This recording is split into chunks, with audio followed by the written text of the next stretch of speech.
আপুনি চাগে ভাবিছে আপোনাৰ APSC পাছ কৰাৰ বাটত আটাইতকৈ ডাঙৰ বাধা হৈছে বিশাল চিলেবাছখন।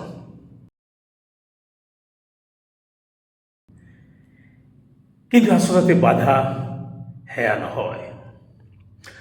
আচল বাধা হৈছে আপোনাৰ মগজুৰ ভিতৰত চলি থকা সেই নিঃশব্দ কথা বতৰাবোৰ, চাইলেণ্ট কনভাৰচেশ্যন।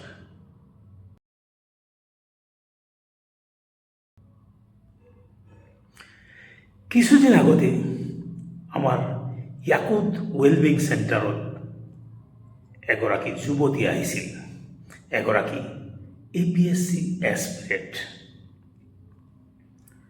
মই যেতিয়া তেওঁক 21 দিনৰ বাবে চেল্ফ এফাৰ্মেশ্যন কৰিবলৈ কৈছিলোঁ, তেওঁ হাঁহি মাৰি সুধিছিল, ছাৰ, এইবোৰ কথা পাতি থাকিলে মোৰ মগজুৰ কিবা সলনি হ'বনে? মই পঢ়াত ভাল হ'মনে? মই APSC পামনে? আজি মই আপোনালোকক প্ৰমাণ কৰি দেখুৱাম যে আপোনাৰ মগজুৱে কেৱল আপোনাৰ কথা শুনাই নহয়, বৰঞ্চ সেই কথাৰ ওপৰত ভিত্তি কৰি নিজকে ফিজিকেলি ৰিশ্বেপ কৰে। এইটোৱেই হৈছে the science of neuro reset.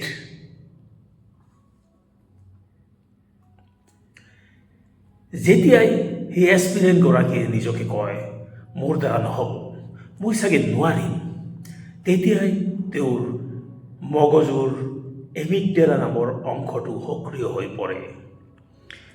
এইটো হৈছে মগজুৰ এলাৰ্ম ছিষ্টেম। ই লগে লগে শৰীৰত কৰ্টিচল নামৰ ষ্ট্ৰেছ হৰমনটো এৰি দিয়ে।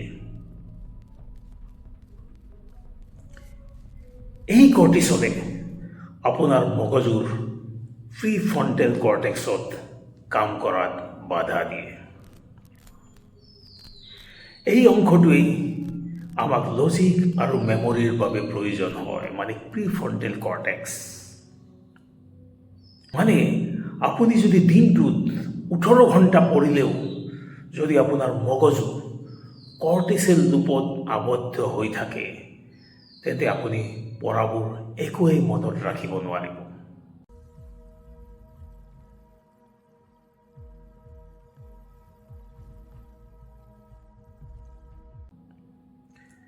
এয়া আপুনি কেৱল এলাহ কৰা নাই, আচলতে আপোনাৰ মগজুটো ক্লিজ হৈ আছে। নিউৰো মাষ্টাৰ আছামত আমি আপোনাৰ নোটছবোৰ নাচাওঁ, আমি চাওঁ আপোনাৰ মগজুৰ নিউৰেল নেটৱৰ্কবোৰ।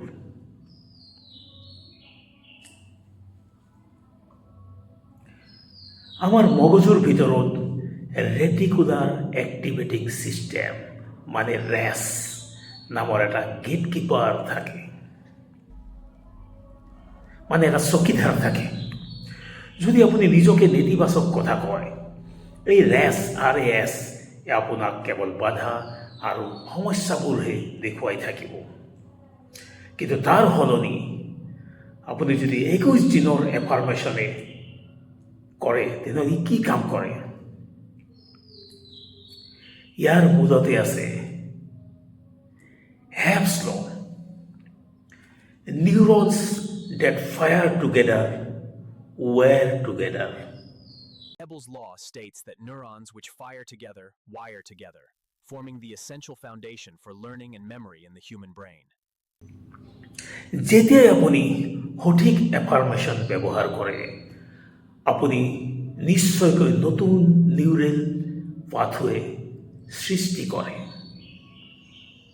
21 দিনৰ ভিতৰত মগজুত এটা বিশেষ প্ৰক্ৰিয়া আৰম্ভ হয়, যাক কোৱা হয় মাইলিনেশ্যন।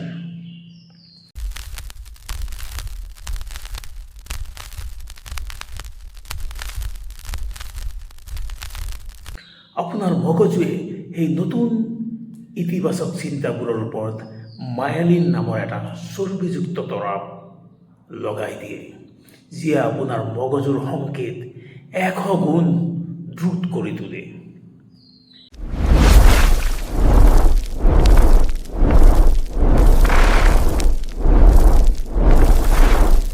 21 দিনৰ পিছত আই এম কেপাবল বুলি ভাবিবলৈ আপুনি জোৰ কৰিব নালাগে।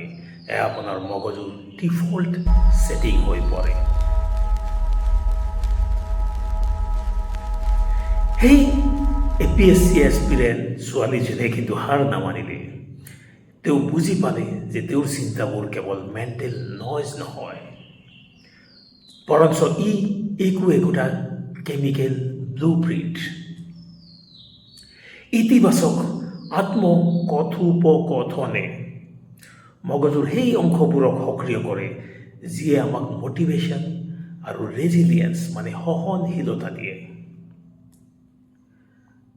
আপুনি কেৱল পঢ়াই নহয়, আচলতে আপুনি আপোনাৰ মগজুটোক APSC ৰেডি কৰি তুলিছে।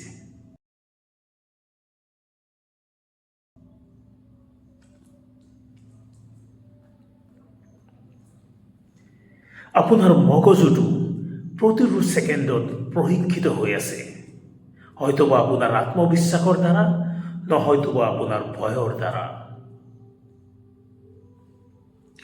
ইয়াকুত ৱেলবিং চেণ্টাৰত আমি বিশেষজ্ঞ নিউৰো ৰিচেট প্ৰদান কৰোঁ।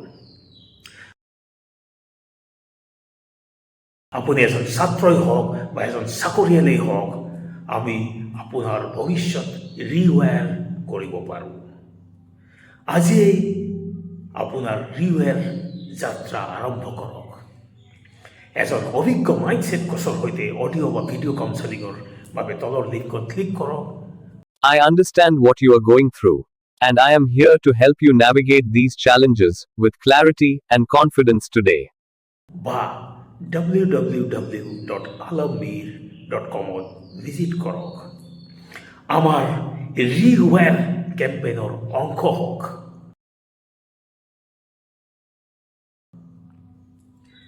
মনত ৰাখিব, আপুনি নিজকে দিনে যি কথা কয় সেয়া কেৱল শব্দ নহয়, সেয়া আপোনাৰ ভৱিষ্যতৰ ব্লুপ্ৰিণ্ট। আকৌ দেখা হ'ব আপোনাৰ সৈতে মগজুৰ এক নতুন শক্তিৰ সৈতে। তেতিয়ালৈকে ভালে থাকক, এনাৰ্জেটিক থাকক আৰু আমাৰ ৰিৱেৰ কেম্পেইনত যোগদান কৰক।